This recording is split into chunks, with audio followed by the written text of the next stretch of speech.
Hey everybody, welcome to PAX Prime 2015, Day 0. My name is Marty, I'm here with Andrew and Mitch. Hey. I didn't know they made Day Zeros. Yeah, they do make Day Zeros. We're here at the Nintendo Nindies at Night event. This is the Nintendo Indie event. We saw a lot of cool games, and we saw sort of three big trends coming from this, and want to go over the three of them, one of which was these sort of spiritual successors to two beloved franchises. So can you guys talk about those? Yeah, so the first one we saw was Fast Racing Neo, which is basically F-Zero, like for all intents and purposes. It is really, really cool. It's kind of that like hover thing where you're going back and forth along the track, and it was very pretty. It's apparently only made by two guys, which is really impressive. Yeah, and the cool thing about that game is like it feels like F-Zero. It looks like F-Zero. It's that interesting thing where Nintendo probably could have bought them and called it F-Zero and sold it for 5 times more, but they're not, because they're embracing this kind of indie like environment, which I think is really interesting. Yeah, totally. This event was open up to the public, and that was probably the longest line we saw. And it was split-screen multiplayer. It's going to be online, 8 players multiplayer, running at 50 FPS. Looks cool. And the other one was a game called Hive Jumper. What's Hive Jumper like? It's just Hive Jump, Marty. I thought it was about a man who, the Jumper, like the hit film with Samuel L. Jackson, that little boy. Or Hayden Christensen's Jumper. Let's talk about Hive Jump for real. Hayden Christensen a little boy? It's a different ending. I think I was thinking of Jamie Bell. Nope, Jake Lynn. Hive Jump is a 4-player Metroid game for all intents and purposes. It's exactly what you would expect and want from Metroid Prime Federation. Like, that game is not the Metroid Prime game you want. It's not the Metroid game you want. Hive Jump might be. It's 4 players. Everyone's got different weapons. It's big exploration, big battles, big bugs, big powers. And more specifically, it's 2D. Like it is not Metroid Prime or Federation. It is Super Metroid. Like that's the interesting thing. It's like it looks more along the lines of like that kind of rumored Metroid Dread thing from way back, right? Like that kind of side-scrolling thing that we want. But yeah, like a lot more frantic and with 4 players.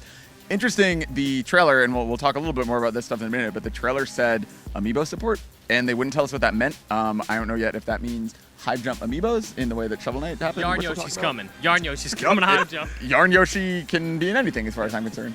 Yeah, it was interesting. My first thought with amiibo support was like there's a bunch of different crazy weapons, and it was like, what if you put an amiibo on there and it's that sort of a weapon? Like instead of shooting guns, you shoot a Yoshi tongue, or instead of shooting guns, you shoot a Ness's game not coming to America. Well, I think the, again, really interesting thing is that they could do that in the same way they could have called this F-Zero, but they're not. Like they're keeping those kind of boxes separate. Yeah, the other second trend we saw is that a lot of cool games that have already come out on PC and iOS are coming to Wii U now, and some of them making their console debut, one of which was Yearwalk, which is Smogo's game. I know Mitch and I love Smogo.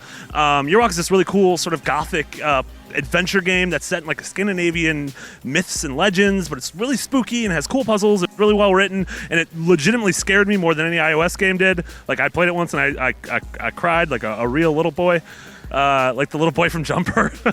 And then another really cool game is called Poncho, and it's this 2D platformer that's sort of like Fez, except instead of going from 2D to 3D, you are you're going from foreground, background, and midground. And it's sort of solving puzzles in a 2D environment by hopping between the 3 dimensions, which I found really cool.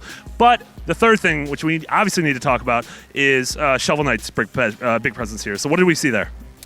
So we saw the Plague Knight DLC that's coming, which is really cool. It's like actually very different. He's animated differently. Like he looks very different. He has different powers. I believe, if I'm not mistaken, you're playing through some of the same levels again as him, but then there's also some new content. Do we know Plague Knight's a boy? Is that canonical?